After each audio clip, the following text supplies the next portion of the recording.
Ayaz but صاحب نے جو وہاں پر درخواست فائل کی حسان نیازی ایڈوکیٹ کے خلاف، یہ کہا کہ انہوں نے میرے اوپر اور میری کلائنٹ پر تشدد کیا ہے اور باقی لوگوں پر بھی تشدد کیا گیا ہے اور ہمارے ساتھ انہوں نے زیادتی کی ہے، اور انہوں نے جو پروفیشنل مس کنڈکٹ کیا ہے۔ ایک وکیل کا کام نہیں ہوتا کہ وہ قانون ہاتھ میں لے۔ میرا ایک ماننا ہے، میں نے جب یونیفارم پہنا ہوتا ہے وکیل کا، تو میری کوشش ہوتی ہے اگر میرے ساتھ کوئی دوست ہے یا ڈرائیور ہے ہمارا، وہ گاڑی چلا رہا ہے اور ہم کسی اشارے پر رکے ہیں، چاہے رات کے 12 بجے ہیں، اور اس وقت اشاروں کی اس طرح سے نہیں کی جاتی، اس پر عمل درآمد نہیں کیا جاتا، اس کے باوجود میری خواہش یہ ہوتی ہے کہ اگر ہم یونیفارم میں ہیں تو ہم نے ہر حال میں قانون کو اوبے کرنا ہے۔ ہماری اس یونیفارم کو یا اس پروفیشن کو اتنا بدنام کر دیا گیا ہے ان مافیاز کی طرف سے کہ آج اس یونیفارم کی وہ جو جس کو پہچانا جاتا تھا کہ یہ جو قائد اعظم محمد علی جناح کے جونیئرز ہیں یا علامہ محمد اقبال کے یا اس لیول کے لوگوں کے جونیئرز ہیں، تو اس کو بدنام کیا گیا۔ اب یہ ایک بدماشی کی علامت بدقسمتی سے بن چکی ہے، لیکن ہم لوگ کوشش کرتے ہیں کہ اس یونیفارم اگر ہم ویسے کوئی غلطی سے بھی اشارہ کراس کریں یا کوئی غلطی ہو جائے یا جو ہم سیٹ بیلٹ نہ باندھیں، ویسے پھر بھی کام چل سکتا ہے، لیکن جب یونیفارم پہنی ہو تو پھر یہ غلطی قابل قبول نہیں ہے، کیونکہ لوگ ہم سے یہ امید رکھتے ہیں کہ یہ قانون جانتے ہیں۔ جو قانون جانتا ہے وہ قانون کو فالو نہیں کرے گا تو عام آدمی کیسے کرے گا؟ لیکن بدقسمتی ہے کہ ہمارے ہاں جو ہماری جو سوسائٹی ہے اس میں جو بگاڑ ہے اور زوال ہے، معاشرتی زوال، وہ دن بدن بڑھتا جا رہا ہے، اور اس کا سب سے زیادہ اثر ہمارے پروفیشن پہ پڑا ہے، جس کی وجہ سے معاملات خراب ہوتے جا رہے ہیں۔ اب جو حسان نیازی نے یہ کہا ہے ٹویٹر پر بھی، اس میں یہ درخواست جو دی گئی ہے اس میں یہ کہا گیا کہ ٹویٹر پر اپنے بیان میں حسان نیازی نے کہا کہ شاہ زوار بگٹی کے خلاف توہین کے کیس سے پیچھے ہٹنے کے لیے میرے اوپر شدید دباؤ ڈالا جا رہا ہے، اور یہی وجہ ہے کہ میرے خلاف انہوں نے یہ درخواست فائل کی ہے۔ جو حسان نیازی ہے اس کا یہ موقف ہے کہ یک طرفہ میرے خلاف یہ فیصلہ سنایا گیا ہے اور میرا لائسنس معطل کیا گیا ہے، اور میں صرف اور صرف کیونکہ بگٹی فیملی کے خلاف کسی کیس میں پیش ہو رہا ہوں اور اس میں مجھے پیش نہیں ہونے دیا جا رہا اور مجھے تھریٹ کیا جا رہا ہے، اس کی بنیاد پر پہلے جھوٹا مقدمہ ہوا اور اب میرا لائسنس معطل ہوا۔ پنجاب بار کونسل نے ان کا لائسنس معطل کرتے ہوئے 17 جولائی کے لیے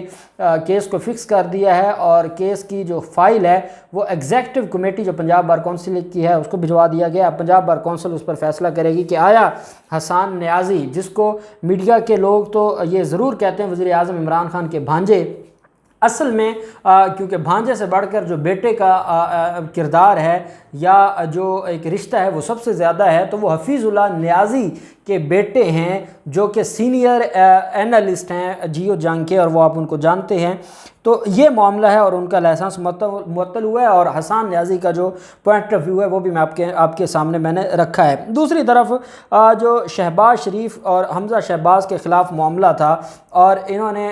جو ایف آئی اے کے سامنے جو بیانات دیے تھے اور جو باتیں کی تھیں، بالآخر ایف آئی اے جو عدالت ہے 2 اگست تک ایف آئی اے کو روک دیا ہے کہ ان کو گرفتار نہ کرے۔ باقی ان کو یہ کہا گیا ہے اس آرڈر میں کہ آپ شامل تفتیش ہوں، اور کہیں یہ نہیں لکھا کہ شہباز شریف نے جو ایلیگیشنز لگائے ہیں اس کی بنیاد پر عدالت نے اپنے آرڈر میں لکھا ہو کہ ہم نے تفتیشی افسر کو کہا ہے یا اس کو یہ بات سمجھائی ہے یا ہم نے اس کے اوپر برہمی کا اظہار کیا ہے یا ہم نے وارن کیا ہے کہ آپ ملزم کے خلاف ساتھ اس کو ہراساں نہ کریں یا زیادتی نہ کریں۔ 5 سے 10 منٹ کی تقریر میڈیا کے ذریعے ایک ہائپ کریٹ کی گئی، اور نکلا کیا؟ کچھ بھی نہ نکلا۔ اس جج نے جس کے سامنے یہ تقریر کرتے رہے، انہوں نے اپنے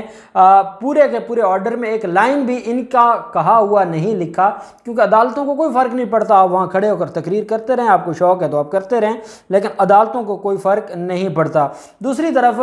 جو آج معاملہ ہوا ہے، کیونکہ شاہد خاقان عباسی نے آج ہی یہ دھمکی لگائی ہے کہ اگر کوئی ہمارے گربان پر ہاتھ ڈالے گا تو ہم گربان پر ہاتھ ڈالیں گے۔ علی امین گنڈا پور نے ذوالفقار بھٹو کے حوالے سے بھی ایک بات کی ہے، اور نواز شریف کے حوالے سے بھی بات کی ہے۔ وہ پولیٹیکلی جیسے مریم نواز یا بلاول زرداری مودی کے بجائے عمران خان کو سارا دن گالیاں دیتے ہیں یا اپنی کمپین میں عمران خان پر الزام لگاتے ہیں، ان کی ایک پولیٹیکل کمپین ہے، ان کا حق ہے وہ کرتے رہیں، جو ادب اور ادب کے دائرہ اختیار میں رہتے ہوئے ہر کوئی اس پر اختلاف بھی کرتا ہے، لیکن علی امین گنڈا پور نے جو بات کی اس پر علی امین گنڈا پور پر جوتا پھینکوایا گیا، یہ پری پلان تھا، لیکن بدقسمتی جوتا پھینکنے والے کی کہ وہ علی امین گنڈا پور کو تو نہ لگا، اس کے ساتھ سائڈ پر کھڑے ایک شخص کو لگا، اور پھر جس نے جوتا پھینکا تھا اس کو دوبارہ وہ جوتا مارا بھی گیا، اور پاکستان تحریک انصاف کے کارکنان نے پکڑ کر پھر دھلائی بھی کی اور صحیح درگت بنائی۔ درگت بنانے کے بعد ان کو پھر جو پولیس ہے وہ گرفتار کر کے لے گئی، اور پولیس نے پھر ان کے خلاف مقدمہ درج کر دیا ہے۔ تو یہ جو معاملہ ہے، اگر سیاست آ جائے گی جوتوں تک، اور پاکستان مسلم لیگ نون کے شاہد خاقان عباسی ہوں یا یہ جتنی بھی ان کی بڑی لیڈرشپ ہے، وہ دھمکیوں، وہ یا جوتوں کی بات کرتے ہیں یا کہتے ہیں کہ ایک تھپڑ ماریں گے تو ہم 10 ماریں گے، کوئی ہمارے گریبان میں ہاتھ ڈالے گا تو ہم گریبان میں ہاتھ ڈالیں گے۔ جب سیاسی قیادت اس حد تک میچور ہو جائے، پھر آپ اندازہ لگائیں کہ اس ملک کا کیا بنتا ہے، اور وہ کس جمہوریت کی باتیں کرتے ہیں۔ جمہوریت میں تو اختلاف رائے کو برداشت کیا جاتا ہے، جمہوریت میں تو ایک دوسرے کا حیا کیا جاتا ہے، لیکن بدقسمتی ہے کہ یہ چیزیں آہستہ آہستہ ختم ہو رہی ہیں۔ اور جو معاملہ ہے علی امین گنڈا پور کا، ان کے خلاف مقدمے کا بھی حکم جاری کیا چیف الیکشن کمشنر نے، اور چیف الیکشن کمشنر نے یہ کہا ہے کہ علی امین گنڈا پور کے خلاف مقدمہ درج کیا جائے۔ جو وہ پیسوں کا معاملہ تھا 3,90,000 کا، وہ ضبط بھی کر لیا ہے، اور ساتھ وہ جو امداد دی تھی اس پر مقدمہ درج کرنے کا بھی حکم جاری کیا۔ اب دیکھتے ہیں ان سارے معاملات میں کیا ہوتا ہے، جو بھی ڈیٹیلز ہوں گی ہم آپ کے ساتھ شیئر کرتے رہیں گے۔ اللہ پاک پاکستان کامیاب ناصر ہو۔ بہت شکریہ، اللہ حافظ، پاکستان زندہ باد۔